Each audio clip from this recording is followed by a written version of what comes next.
Hello, everyone, and welcome to Questions and Answers with Professor Mike. How's everybody doing today? I hope they're doing all right.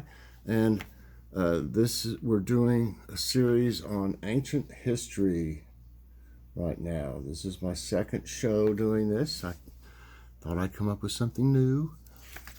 Always trying to evolve, get better, I hope. Oh, yes, this is a good book. Of course, I got this at Dollar Tree, and I showed the other ones yesterday on my morning coffee break. We are on Ancient Egypt. Right here, we did this one yesterday, or day before. Ancient Mesopotamia. So,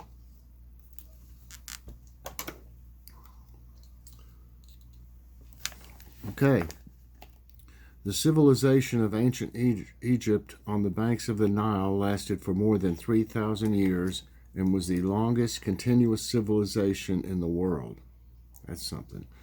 During this period, there were many political and economic changes, but the basic culture, religion, and lifestyle remained the same throughout.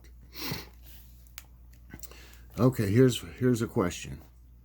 Why is the Nile River known as the lifeline of Egypt?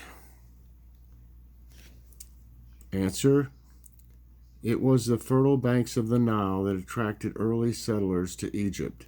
These settlers formed two different kingdoms, Upper Egypt in the south and Lower Egypt in the north, with the Nile Delta. People fished in the Nile and farmed on its banks. And I was trying to see if you can see these pictures. If I can get it close enough. This one up in the top right, it says, massive effort, many people were needed to build a pyramid. That's right here. And that would be I'm trying to think if that would be a good picture. It's a little light. I'll see how that looks like. I'm trying to find a good picture for today. And make sure my hat's got to be just right, you know. Here's another question. A little congested. Why did ancient Egyptians build pyramids? The answer: ancient Egyptians built pyramids as a final resting place for their kings, called pharaohs.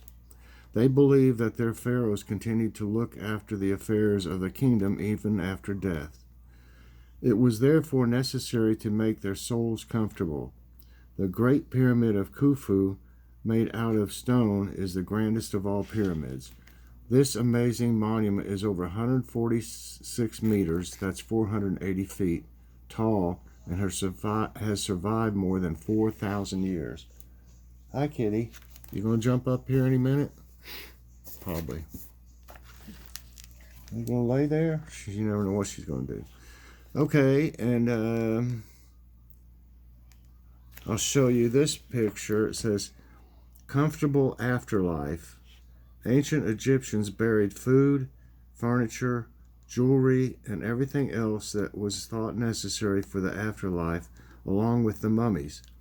It was believed that the dead had to be well provided for if they were to perform their duties effectively after death. So that's for this picture.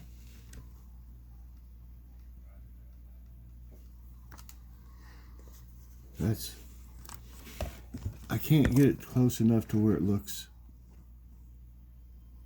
I don't know. Let's see. So, question: what is a mummy? The ancient Egyptians believed in life after death. They thought that each person had three souls, Ka, Ba, and Akh. It was said that the body had to remain intact even after death for Akh to exist happily. So the ancient Egyptians preserved dead bodies by a process called embalming. The process was known only to some priests. The embalmed body is called a mummy, and some have survived until today. Wow, that is something.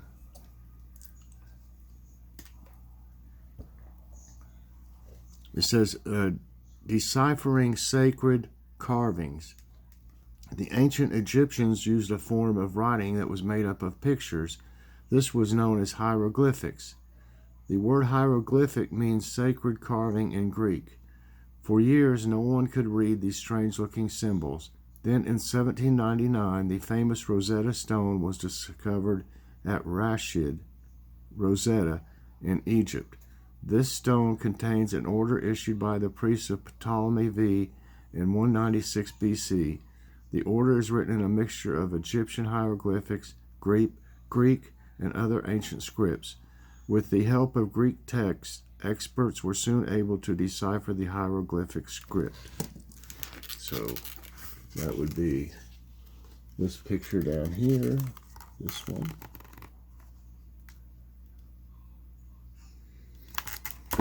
Okay, I don't guess there was any snail mail even back then. I mean, it'd have to be like chiseled on a tablet, you know. It'd be kind of hard to carry the mail around, wouldn't it? Okay, let's see here. We may as well go on to the next one because that one didn't have as much as I thought it would have for Egypt. So this one is ancient India and China.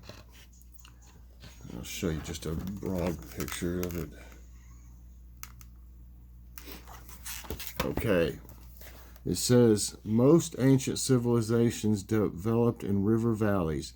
The Indus Valley Civilization from 300 to 1500 BC covered Afghanistan, Pakistan, and western India.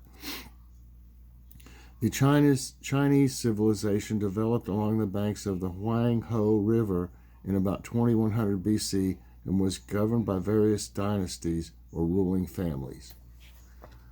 Question. Oh, here's some quick questions. What is Mohenjo-Daro? Mohenjo-Daro was the largest city in the Indus Valley and means mound of the dead. It had been abandoned for many centuries. Then in 1924, while a railway line was under construction, workers started digging near the mound. When archaeologists saw the ancient bricks the workers were digging up, they realized they had hit upon an important ancient site. And who is Empress Zilingshi? Empress Zilingshi is said to have discovered silk when a cocoon fell into her cup of tea and the silk unraveled. By 3000 BC, silk was worn by Chinese royalty. Wow. So that's how it was discovered, huh? Okay, it says, question, what was special about the ancient Indus Valley civilization? Answer, the Indus Valley civilization grew up around 3000 BC along the banks of the Indus and Jharkhand rivers. Before this, people generally lived in the forest or in small villages. When the civilization developed, great cities were built, with populations of up to 35,000 people. Wow. These cities were very advanced and carefully planned with straight roads. The people knew how to make baked bricks out of mud, and they built homes 2 stories high. That's cool. Each home had a well and a bathroom from which waste drained into sewers through clay pipes, some of which were covered and were high enough for a man to walk through. The sewers drained into a river or the sea. Wow, they even had toilets. Flush, I guess. So here's an ancient priest. Scholars think this is the statue of a priest from the time of the Indus Valley civilization. That's this one right here. And then this picture says swimming pool or religious bath. The Great Bath of Mohenjo-Daro may have been used for ritual bathing before prayers, but some scholars think it was also used for recreation. Early pool. There. And then, oh, I've been out in the garden. Sorry about my fingernail, had something under it. I just noticed. I've been out messing around out there a little bit. Get dirty. Okay. I think I got it. Where was I? Kitty. She's playing with the mat on the floor over there. Okay. Here's the next question. What did the people of the Indus Valley do for a living and for recreation? Answer. Farmers grew barley, peas, melons, wheat, cotton, and dates, and herdsmen kept sheep, pigs, cows, and water buffalo. Fishermen caught fish using hooks like modern fishermen do today. Grain was stored in a large town granary. Specialized writers kept records of trade and land ownership on the terracotta seals. The people were expert artists and potters and could weave. They could work metal to make jewelry, statuettes, and weapons. There were market days every week in which people came from far away. Colorful clothes and jewelry were sold in the markets. The women wore lipstick made out of vegetable dyes. The men went hunting, sometimes with falcons. Children played with different toys like small carts, whistles shaped like birds, and monkeys that slid down a string. Well, that's pretty cool. Let me see what we got here. So there's still some more of this. And we got ancient Greece too. Next, ancient Greece. Okay, this says tea time. The ancient Chinese knew all about tea. Tea, which they called tu, was grown in China from at least 1000 BC. It was often used in religious ceremonies. For a long time, the leaves were eaten like vegetables. Gradually, from the time of the Western Han Dynasty around 207 BC, people began to use tea as a medicine and as a royal drink. But it wasn't until the Tang Dynasty, which began in 618 AD, that drinking tea became an important part of Chinese life. Well, I imagine so. And it says, what are the early Chinese dynasties known for? The Xia dynasty is from the earliest known Chinese dynasty. That's from 2100 to 1600 BC. That lasted for about 14 generations. During the Shang dynasty, from 1600 to 1027 BC, a written language began to take shape and history started to be recorded.